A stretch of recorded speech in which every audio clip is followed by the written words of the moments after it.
Hello guys, this is Bhushan Gaikwad. Again आप सभी का स्वागत है फिर एक बार इस नए वीडियो लेक्चर में। और दोस्तों, इस वीडियो लेक्चर में हम डिस्कस करने वाले हैं हेल्थ केयर बायोटेक्नोलॉजी के बारे में कि हेल्थ केयर में किस तरीके से बायोटेक्नोलॉजी का यूज होता है, बायोटेक्नोलॉजी के बेनिफिट्स हमको किस तरीके से हेल्थ केयर में या मेडिकल फैसिलिटीज में मिलते हैं। तो सबसे पहले आइए थ्योरी के हिसाब से ही डिस्कस करते हैं। यहाँ पे it refers to a medicinal और डायग्नोस्टिक प्रोडक्ट और वैक्सीन। तो यहाँ पे मेडिसिनल बोला है या डायग्नोस्टिक बोला है, प्रोडक्ट और वैक्सीन। तो यहाँ पे हम देखते हैं कि मेडिसिनल एप्लीकेशंस होते हैं, मतलब इससे कुछ दवाइयाँ, कुछ जो भी डिजीजेस को ट्रीट करने के लिए चीज़ें चाहिए वो हम बनवा सकते हैं with the help of biotechnology. ठीक है, इसके अलावा हम यहाँ पे डायग्नोस्टिक टेस्ट के लिए हम बायोटेक्नोलॉजी का यूज़ कर सकते हैं। मतलब अगर कोई आपको डिजीज़ हुआ है या नहीं हुआ है, उसको टेस्ट करने के लिए कि डिजीज़ है या नहीं है, तो जो टेस्ट होती है वो टेस्ट भी हम देखते हैं बायोटेक्नोलॉजी की मदद से ही होता है। टेस्ट से याद आया, अभी जो कोरोना वायरस फैल रहा है बड़े तेज़ी से, इसके लिए एक टेस्ट होता है RT-PCR। ठीक है, रिवर्स ट्रांसक्रिप्टेज PCR। तो ये बायोटेक्नोलॉजी का ही टेस्ट है बेसिकली। ठीक है, तो जो भी डिजीजेस के लिए अलग अलग डायग्नोस्टिक टेस्ट होते हैं वो भी बायोटेक्नोलॉजी की मदद से होते हैं। नेक्स्ट हम बात करते हैं वैक्सीन प्रोडक्शन के लिए भी बायोटेक्नोलॉजी का ही यूज किया जाता है। This technology has tremendous impact on the meeting the needs of the patients. ठीक है, तो ये हम देखते हैं कि बायोटेक्नोलॉजी की वजह से बहुत ट्रिमेंडस इम्पैक्ट हो रहा है कि जो भी पेशेंट्स की जरूरतें है वो इन टेक्निक्स के कारण फुलफिल हो रही है। ठीक है, biotechnology offers patient variety of new solution. तो बहुत सारे variety of new solution biotechnology की वजह से मिल रहे हैं हमको, जैसे कि unique targeted and personalize therapeutic and the diagnostic solution. तो पर्टिकुलर थेरापेटिक जो भी दवाइयाँ वगैरह है वो हम बायोटेक्नोलॉजी की मदद से प्रोड्यूस कर सकते हैं। डायग्नोस्टिक सोल्यूशन हमको मिल रहे हैं, मतलब हम डिजीजेस को डायग्नोस कर सकते हैं अलग अलग तरीके से। ठीक है, ऑर्गन ट्रांसप्लांटेशन बायोटेक्नोलॉजी की मदद से हम क्या कर सकते हैं। स्टेम सेल टेक्नोलॉजी की बात अगर हम करते हैं तो स्टेम सेल को हम प्रिजर्व करके रखते हैं। ठीक है, जेनेटिक काउंसलिंग की अगर हम बात करते हैं तो जेनेटिक जो मटेरियल होता है उसको हम क्या करते हैं, उसका बेसिक पूरा जेनेटिक मटेरियल जो है उसका सीक्वेंस हम डिटरमाइन करके रख सकते हैं। ठीक है, इसके अलावा फॉरेंसिक मेडिसिन हम बनवा सकते हैं बायोटेक्नोलॉजी की मदद से। जीन प्रोब, डीएनए के जो प्रोब होते हैं वो हमने डिस्कस किया था, that is molecular basis of inheritance में, डीएनए फिंगरप्रिंटिंग में। ठीक है, अब इसको मैं फिर से एक्सप्लेन नहीं करूंगा। जेनेटिक फिंगरप्रिंटिंग की अगर हम बात करते हैं तो डीएनए फिंगरप्रिंटिंग में बायोटेक्नोलॉजी का यूज होता है, मतलब बायोटेक्नोलॉजी ही है। डीएनए फिंगरप्रिंटिंग बेसिकली एक बायोटेक्नोलॉजी की ही प्रोसेस है। ठीक है, इसके अलावा कैरियोटाइपिंग, मतलब न्यूक्लियस के अंदर क्या क्या क्रोमोजोम है, कितने क्रोमोजोम है, उसमें क्या जीन्स है, वो सारी चीज़ें जो है अगेन बायोटेक्नोलॉजी की मदद से हमको पता चलती है। आउटकम ऑफ बायोटेक्नोलॉजी, तो ये सारे जो है ये बायोटेक्नोलॉजी के एप्लीकेशंस है, आउटकम्स है। ठीक है, अब यहाँ पे हमको मेनली ह्यूमन इंसुलिन प्रोडक्शन के बारे में डिस्कस करना है और हमको डिस्कस करना है वैक्सीन प्रोडक्शन के बारे में। तो सबसे पहले अगर हम ह्यूमन इंसुलिन प्रोडक्शन की बात करें तो ह्यूमन इंसुलिन हमारे बॉडी में पैनक्रिया नाम का ऑर्गन बनाता है। पैनक्रिया जो है स्टमक होता है हमारा, स्टमक के बाद इंटेस्टाइन होता है, तो स्टमक और इंटेस्टाइन के बीच में पैनक्रिया एक छोटा सा ऑर्गन होता है। अगर डायग्रामेटिकली अगर आपको बना के दिखाऊं इधर, तो ये हमारा स्टमक है, जे शेप। ठीक है, ये हमारा स्टमक है और ये इंटेस्टाइन है। तो इनके बीच में यहाँ पे पैनक्रिया एक ऑर्गन होता है। ये ऐसा जो है, ये ऐसा पैनक्रिया एक ऑर्गन होता है। पैनक्रिया के अंदर हम देखते हैं आइलेट्स ऑफ लैंगरहैंस नाम के स्पेशलाइज्ड पार्ट होते हैं, टिश्यू। ठीक है, टिश्यू होते हैं। तो इन टिश्यू में बीटा सेल नाम के सेल होते हैं। Beta cell, alpha cell, beta cell, delta cell, ऐसे 3 टाइप के सेल होते हैं जिसमें से बीटा सेल इंसुलिन बनाते हैं। ठीक है, तो बेसिकली इंसुलिन एक पेप्टाइड हार्मोन है। पेप्टाइड हार्मोन यानी प्रोटीन हार्मोन है, जो कि हम देखते हैं कि बीटा सेल प्रोड्यूस करता है। कौन? आइलेट्स ऑफ लैंगरहैंस प्रोड्यूस करते हैं, जो कि पैनक्रियाज में होते हैं। ठीक है, तो यहाँ पे थ्योरी में यही चीजें दी गई है। थ्योरी में बोला गया है कि पेप्टाइड हार्मोन है, it is produced by the beta cells of islets of Langerhans of pancreas. ठीक है, तो पैनक्रियाज के जो आइलेट्स ऑफ लैंगरहैंस टिश्यू होते हैं उसमें जो बीटा सेल्स होते हैं, वो बीटा सेल्स जो है वो इंसुलिन बनाते हैं। ठीक है, ये डिस्कवर करने वाले जो साइंटिस्ट थे कि भाई इंसुलिन कौन से सेल बनाते हैं, कौन सा ऑर्गन बनाता है, तो ये डिस्कवर करने वाले जो साइंटिस्ट थे वो थे, यहाँ पे लिखा गया है, that is Edward sharpy Schaeffer. ठीक है, तो एडवर्ड शार्पी स्कैफर नाम के साइंटिस्ट ने 1916 में ये बताया था कि आइलेट्स ऑफ लैंगरहैंस के बीटा सेल जो है वो इंसुलिन बनाते हैं। इंसुलिन हम देखते हैं इसेंशियल होता है फॉर ब्लड शुगर लेवल।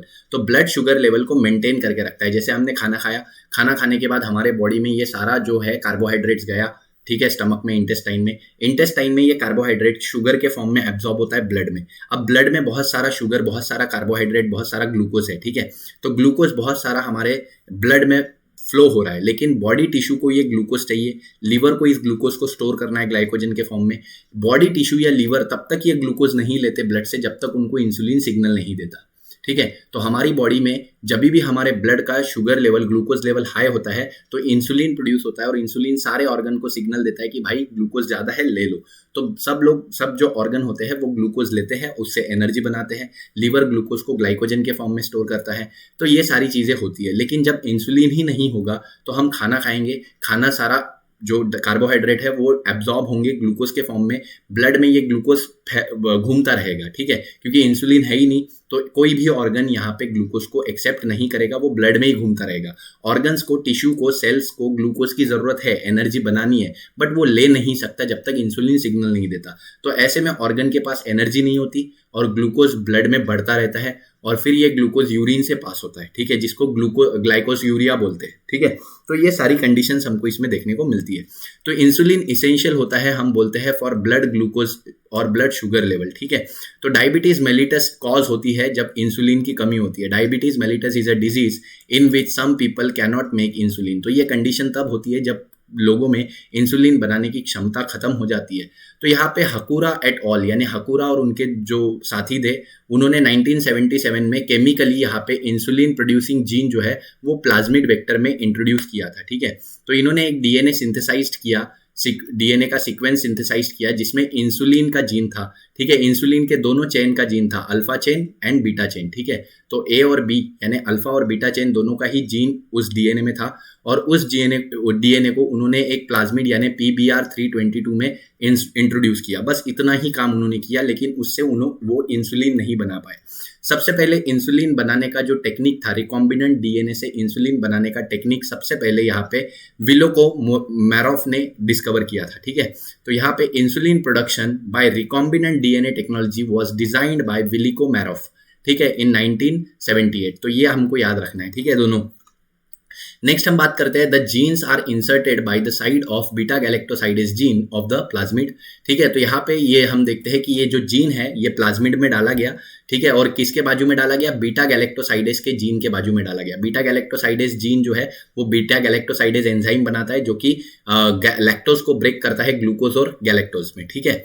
इसके अलावा हम देखते हैं प्लाज्मिड के इस जीन के बाजू में ही ठीक ये डाला गया, दैट इज ये जीन डाला गया इंसुलिन का, ठीक है। और उसके बाद ये रिकॉम्बिनेंट प्लाज्मिड जो है वो ई कोलाई में डाला गया, ई कोलाई बैक्टीरिया के अंदर इसको इंसर्ट किया गया, ठीक है। The host produce penicillinase plus pre pro insulin, insulin later separated by trypsin treatment, ठीक है।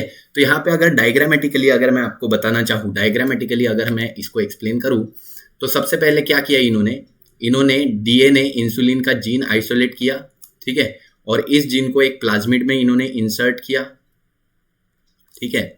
प्लाज्मिड में इंसर्ट करने के बाद ये जो जीन है, 2 मिनट, तो ये जो जीन है इसको प्लाज्मिड में इंट्रोड्यूस करने के बाद, ठीक है, इसको प्लाज्मिड में ठीक कौन से जीन के बाजू में डाला गया, बीटा गैलेक्टोसाइडेज। तो मान लीजिए यहाँ पे बीटा गैलेक्टोसाइडेज जीन था यहाँ पे, तो इसके ठीक बाजू में यानी ये वाला हमारा इंसुलिन का जीन डाला गया, ठीक है। इसके बाद इस प्लाज्मिड को इंसर्ट किया गया ई कोलाई बैक्टीरिया में, ठीक है। तो ई कोलाई बैक्टीरिया में इस प्लाज्मिड को अब क्या किया गया, इंसर्ट किया गया। तो प्लाज्मिड इंसर्ट हो गया ई कोलाई बैक्टीरिया में, और अब ये ई कोलाई बैक्टीरिया पेनिसिलिनेस नाम का एक एंजाइम बना रहा था, ठीक है, पेनिसिलिनेस, और साथ ही में ये बना रहा था हमारा प्री प्रो इंसुलिन, मतलब ये अभी भी एक्टिव फॉर्म नहीं है, प्री प्रो इंसुलिन, ठीक है। तो प्री प्रो इंसुलिन ये बना रहा था, ठीक है। तो यहां पे हम देखते हैं 2 मिनट, थोड़ा गड़बड़ी हो गई। तो ये जो है वो प्री प्रो इंसुलिन बना रहा था,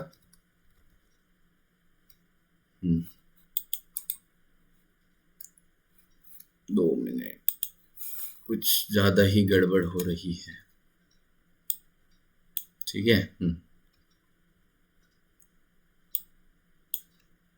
तो देखो यहाँ पे प्री प्रो इंसुलिन बना रहा था। ये जो प्री प्रो इंसुलिन है, ये प्री प्रो इंसुलिन को सेपरेट करने के लिए हमें क्या चाहिए, हमें ट्रिप्सिन का ट्रीटमेंट इसको देना होता है। तो जब इसको ट्रिप्सिन ट्रीटमेंट दिया जाता है तो इसमें से इंसुलिन सेपरेट हो जाता है।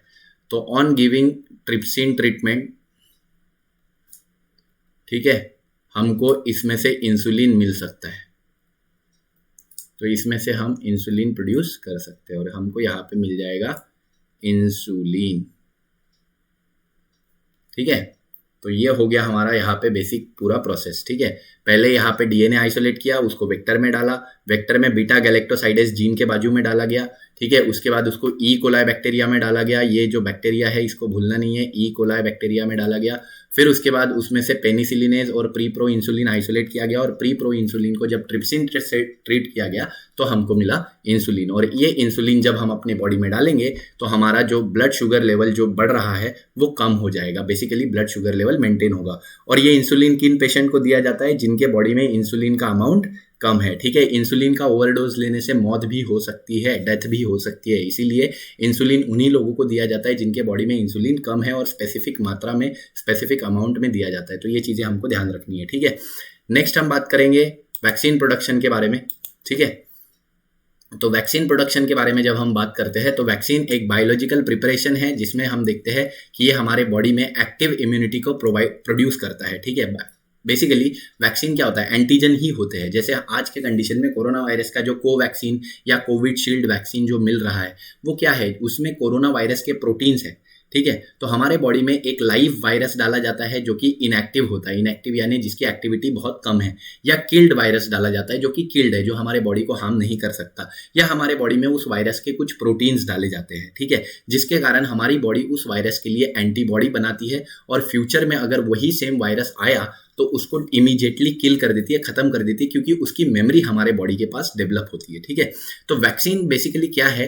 तो यहाँ पे वैक्सीन का डेफिनेशन लिखा है, थोड़ा सा इसको जूम कर दिया जाए ताकि आपको समझने में आसानी हो सके, और थोड़ा सा इसको इधर कर दिया जाए। तो बेसिकली वैक्सीन क्या है? Vaccine is a biological preparation that provides active acquired immunity. तो वैक्सीन जो है हमें एक्टिव एक्वायर्ड इम्यूनिटी, नीट के लेवल का क्वेश्चन यहाँ पे बना है सीधा सीधा कि वैक्सीन की वजह से कौन सी इम्यूनिटी हमको मिलती है? एक्टिव एक्वायर्ड इम्यूनिटी हमको वैक्सीन की वजह से मिलती है, जिसमें हमारी बॉडी एक्टिवली एंटीबॉडी बनाती है, एंटीबॉडी बनाती है, मेमोरी बनाती है, फ्यूचर रिस्पॉन्स, अगर फ्यूचर में वही सेम एंटीजन, वही सेम वायरस हमारे बॉडी में आता है तो उसको किल करती है। ठीक है, इसके बाद हम देखते हैं usually a vaccine consisting of biological agent that represent the disease causing micro organism. तो वैक्सीन उन्हीं चीजों से बनती है जो डिजीज कॉजिंग होते हैं, डिजीज कॉजिंग माइक्रो ऑर्गेनिज्म की ही वैक्सीन बनती है। HIV वायरस की वैक्सीन इसीलिए नहीं बनती है क्योंकि उसमें रिपीटेटिवली म्यूटेशन होते रहता है। ठीक है, अब हम देखते हैं कोरोना वायरस की या कोई भी वायरस की जो वैक्सीन होती है, हेपेटाइटिस बी की, कोरोना वायरस की, ठीक है, तो ये जो वैक्सीन होती है ये इसमें वही माइक्रो ऑर्गेनिज्म के प्रोटीन या वही माइक्रो ऑर्गेनिज्म होते हैं। ठीक है, तो vaccine consisting of biological agent represent the disease causing micro organism. तो वैक्सीन उन्हीं माइक्रो ऑर्गेनिज्म से बनती है बेसिकली। ठीक है, it is often made from a weakened और killed form of micro organism. ठीक है, तो माइक्रो ऑर्गेनिज्म या तो वीक किया जाता है, उसको वीक कर दिया जाता है, या उसको किल किया जाता है। तो किल या वीक फॉर्म होता है माइक्रो ऑर्गेनिज्म का वैक्सीन के अंदर। वैक्सीन के अंदर माइक्रो ऑर्गेनिज्म ही होता है जो डिजीज कॉज करता है, बस वो वीक होता है या फिर किल्ड होता है। ठीक है, इसके अलावा इसमें टॉक्सिन भी होते हैं। ठीक है, जैसे टिटेनस की जो वैक्सीन है, डिप्थेरिया की जो वैक्सीन है, उसमें हमको माइक्रो ऑर्गेनिज्म हमारे बॉडी को हार्म नहीं करते। माइक्रो ऑर्गेनिज्म के अलावा यहाँ पे जो टॉक्सिन प्रोड्यूस होते हैं, ठीक है, जैसे टिटेनस बैक्टीरिया जो है क्लोस्ट्रीडियम टिटानी, वो हमारे बॉडी में टॉक्सिन प्रोड्यूस करता है, टिटेनस टॉक्सिन। और इस टॉक्सिन को जब हम अपने बॉडी में डालते हैं इनएक्टिव करके, ठीक है, टॉक्सिन को इनएक्टिव करके जब हम अपने बॉडी में डालते हैं तो टॉक्सिन के लिए हमारी बॉडी एंटीबॉडी बनाती है। ठीक है, तो बेसिकली टॉक्सिन के लिए एंटीबॉडी भी हमारी बॉडी बना सकती है। तो टॉक्सिन को भी एज अ वैक्सीन हम ले सकते हैं, जो पॉइजन होते हैं उनको भी एज अ वैक्सीन हम ले सकते हैं। ठीक है, तो वैक्सीन में क्या है? वैक्सीन में वही माइक्रो ऑर्गेनिज्म है जो डिजीज कॉज कर रहे हैं, या वो टॉक्सिन है जिससे हमें नुकसान हो रहा है। ठीक है, तो टॉक्सिन को भी हम एज अ वैक्सीन ले सकते हैं इनएक्टिव करके, या फिर surface protein antigen. Surface protein यानी बैक्टीरिया के सरफेस पे जो प्रोटीन है, वायरस के सरफेस पे जो प्रोटीन है, पूरा वायरस न डाल के हम सिर्फ वायरस के प्रोटीन या बैक्टीरिया के प्रोटीन ही अपने बॉडी पे इंसर्ट करेंगे, तो वो भी एज अ वैक्सीन वर्क करता है। बेसिकली अगर डायग्रामेटिकली मैं आपको समझाऊं तो वैक्सीन क्या है? वैक्सीन बेसिकली यहाँ पे हम देखते हैं वैक्सीन है क्या, व्हाट इज वैक्सीन। ये जो वायरस है इसके ऊपर ये जो प्रोटीन है, इस प्रोटीन के लिए हमारी बॉडी क्या बनाती है? एंटीबॉडी। वायरस के ऊपर ये जो प्रोटीन होते हैं इनके लिए हमारी बॉडी एंटीबॉडी बनाती है। ठीक है, तो ये एंटीबॉडी हमारी बॉडी इसके लिए बनाती है, प्रोटीन के लिए। तो या तो हम पूरा का पूरा जिंदा वायरस डाल दे या किल्ड वायरस डाल दे, या उसका सिर्फ ये प्रोटीन डाले, ये प्रोटीन अगर हम सिर्फ प्रोटीन भी डालेंगे, ये जो प्रोटीन है जिसके लिए हमारी बॉडी एंटीबॉडी बनाती है, तो उस प्रोटीन के लिए अगेन हमारी बॉडी एंटीबॉडी बनाएगी ही, तो उस तरीके से हमें इम्यूनिटी मिलेगी। तो हम या तो पूरा का पूरा किल्ड एंटीजन हमारे बॉडी में डालेंगे, इनएक्टिव एंटीजन हमारे बॉडी में डालेंगे, या हम टॉक्सिन इंट्रोड्यूस करेंगे बॉडी के अंदर जिसके अगेंस्ट हमारी बॉडी अगेन एंटीबॉडी बनाएगी, या हम बॉडी के अंदर इंट्रोड्यूस करेंगे surface antigen protein, surface protein जिसके अगेंस्ट हमारी बॉडी एंटीबॉडी प्रोड्यूस करती है। ठीक है, इसके अलावा हम बात करते हैं biotechnology has offered modern diagnostic kits. ठीक है, बायोटेक्नोलॉजी की वजह से हमको क्या फायदे हुए हैं, तो बायोटेक्नोलॉजी के वजह से बहुत सारी डायग्नोस्टिक किट्स हमको मिली है, मतलब जिससे हम बहुत सारी बीमारियों का पता लगा सकते हैं। जैसे कि आज के कंडीशन में कोरोना वायरस RT-PCR टेक्निक से हम पता लगाते हैं कि हुआ है या नहीं। ठीक है, तो रिकेट्शियल डिजीज जो होते हैं, बैक्टीरियल डिजीज, वायरल डिजीज को डायग्नोस करने के लिए जो है बायोटेक्नोलॉजी का यूज किया जाता है। इसके अलावा along with the radio labelled biological therapeutics and imaging analysis, तो यहाँ पे रेडियो लेबल्ड इमेजिंग की जाती है बायोटेक्नोलॉजी की मदद से। थेरापेटिक्स यानी बहुत सारे प्रोटीन मॉलिक्यूल प्रोड्यूस किए जाते हैं जिसको एज अ मेडिसिन हम यूज कर सकते हैं with the help of biotechnology. Next हम बात करते हैं vaccine have eliminated small pox. ठीक है, तो ये नीट लेवल का क्वेश्चन है अगेन कि वैक्सीन के वजह से स्मॉल पॉक्स दुनिया से खत्म हो चुका है। आज स्मॉल पॉक्स किसी भी इंडिविजुअल को नहीं होता, पूरे तरीके से इरेडिकेट हो चुका है, खत्म हो चुका है। क्यों? क्योंकि स्मॉल पॉक्स की वैक्सीन सबसे पहली वैक्सीन थी जो एडवर्ड जेनर ने बनाई थी।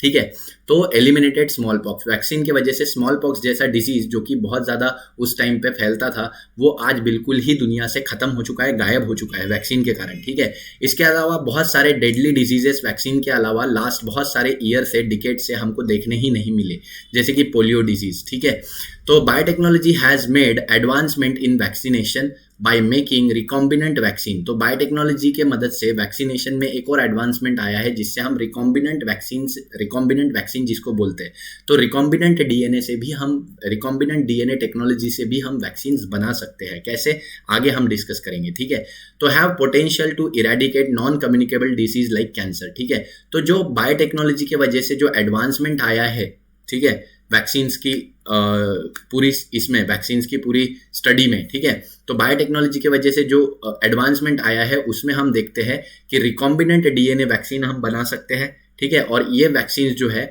वो कुछ नॉन कम्युनिकेबल डिसीज जैसे कैंसरस डिसीज को दुनिया से खत्म कर सकता है। ठीक है, अब इसमें पहला दिया है naked DNA vaccine. Naked DNA vaccine क्या होती है? डीएनए के अंदर हम जो है वैक्सीन, बैक्टीरिया का जो जीन होता है या बैक्टीरिया का जो प्रोटीन बनाने वाला जीन है वो हम अपने डीएनए में, अपने बॉडी के सेल में डायरेक्ट इंट्रोड्यूस करेंगे। जैसे कि हम देखते हैं यहाँ पे बैक्टीरियल सेल है या वायरस हम बात करते हैं। वायरस में ये एंटीजन है। एंटीजन क्या है? प्रोटीन है। तो प्रोटीन बनाने के लिए कौन रिस्पॉन्सिबल है? DNA, gene. तो हम इसका जीन निकालेंगे, इसका डीएनए निकालेंगे।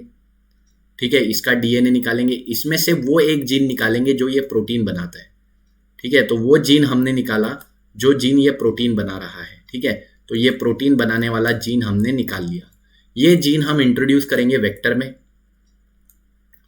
ठीक है, और वेक्टर को इंट्रोड्यूस करेंगे हमारे बॉडी के सेल में। ठीक है, ह्यूमन सेल।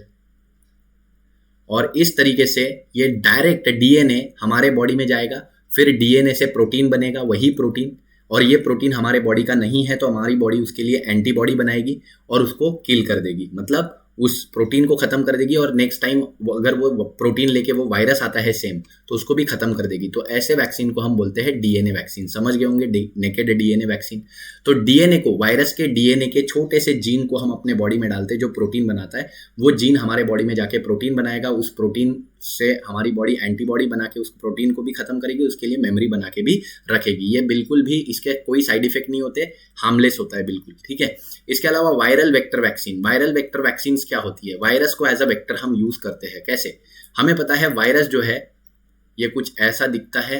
तो वायरस क्या करता है? जब भी किसी सेल को वायरस इन्फेक्ट करता है तो उसके अंदर अपना डीएनए इंट्रोड्यूस करता है। तो हम क्या करते हैं, वायरस के डीएनए के अंदर वो एंटीजन का जीन डाल देते हैं, मतलब ये वायरस का डीएनए है। ठीक है, वायरस के डीएनए में हमने एंटीजन का जीन डाल दिया, मतलब वो प्रोटीन बनाने वाला जीन डाल दिया। वो जीन डाला जिससे प्रोटीन बनेगा। ठीक है, और वो प्रोटीन वायरस का ही प्रोटीन है या किसी बैक्टीरिया का प्रोटीन है। तो इस वायरस से हम अपने ही सेल को इन्फेक्ट करवाएंगे। ये वायरस अपना डीएनए हमारे सेल में भेजेगा। ठीक है, और ये डीएनए अपना प्रोटीन बनाएगा। ठीक है, तो ये प्रोटीन भी बनेगा जो वायरस का प्रोटीन है। वायरस का जो प्रोटीन है, जो मान लो कोरोना वायरस की वैक्सीन हमको बनानी है, ठीक है, यहाँ पे वायरल वेक्टर वैक्सीन, तो हम क्या करेंगे, कोरोना वायरस का पूरा वायरस नहीं, वायरस के सिर्फ डीएनए को निकालेंगे, ठीक है। तो सबसे पहले हम थोड़ा ऊपर जाते हैं ताकि प्रोसेस और समझ में आए। तो हमने कोरोना वायरस लिया, ठीक है, कोरोना वायरस का हमने डीएनए निकाला बाहर, ठीक है, कोरोना वायरस का डीएनए निकाला, ठीक है। इस डीएनए में से वो जीन निकाला जो वायरस के ऊपर का ये प्रोटीन बना रहा है। ये जो प्रोटीन है ना, वायरस के ऊपर का ये जो प्रोटीन है, ये प्रोटीन बनाने वाला एक छोटा सा जीन हमने निकाला, ठीक है। ये जीन हमने किसी दूसरे वायरस के डीएनए में ऐड कर दिया। ये जो डीएनए है, इस डीएनए में हमने ये जीन ऐड करके प्रोटीन बनाने वाला कोरोना वायरस का जीन यहाँ ऐड कर दिया, ठीक है। फिर ये वायरस को बोला कि भाई जाओ हमारे सेल को इन्फेक्ट करो। तो अब ये हमारे सेल को इन्फेक्ट करेगा, तो ये अपना क्या अंदर सेंड करेगा, डीएनए। तो जब वायरस का डीएनए जाएगा तो ये प्रोटीन भी, ये भी तो डीएनए जाएगा प्रोटीन बनाने वाला। तो ये प्रोटीन बनेगा हमारे बॉडी में, वायरस का डीएनए अपना प्रोटीन बनवाएगा, वायरस का डीएनए वायरल प्रोटीन बनवाएगा, तो साथ में ये प्रोटीन भी बनवाएगा कोरोना वायरस का।